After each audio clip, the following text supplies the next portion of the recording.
why are many Native people in the U.S. so invested in the Palestinian struggle? They are continuing to go through what we have been going through for over 500 years, an illegal occupation on our own land.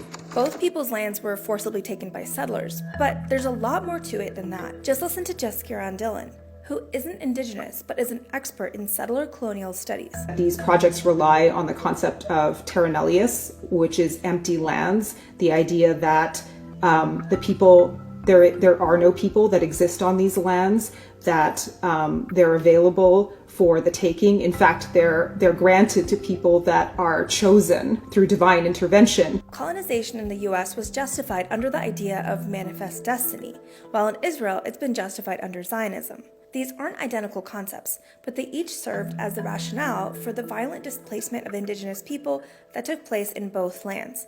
Today, the U.S. has taken 98% of what was once Indigenous land, with the remainder left for reservations. Compare that to Israel, which has 85% of Palestinian land, with the remainder under military occupation.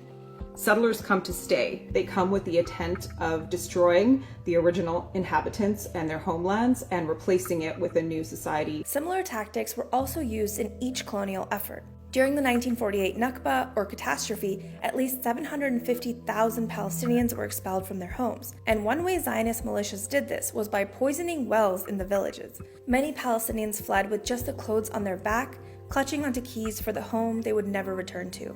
In the Americas, about 90% of the Indigenous population died from 1492 to 1600. And during the Trail of Tears in the 1800s, colonists forcibly marched about 60,000 Indigenous people to a distant reservation, with thousands dying along the way. When you look at what Israel is doing to Gaza today, Jiskiran points out more similarities. What is going through your mind as you're watching the news unfold in Palestine? The kind of warfare that's being waged against Palestinian people in Gaza around the deprivation of water, of food, of fuel. These are the same tactics of starvation, of displacement that were used that allow for the Trail of Tears to happen, for thousands of Indigenous peoples to be led by the U.S. Army from their homelands westward in the United States. Similarly, in Palestine, you have thousands of people that are displaced, that become refugees in their own homelands because of the Nakba in order to build Israeli settlements.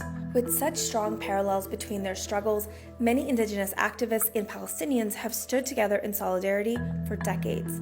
In 2016, Palestinian activists protested with the Standing Rock Sioux tribe in North Dakota against the Dakota Access Pipeline. When Israeli violence against Palestinians has flared up periodically, Native people have come out to defend them, time and time again. During Israel's ongoing bombardment of Gaza, we've seen Indigenous communities supporting Palestinians in protests around the world.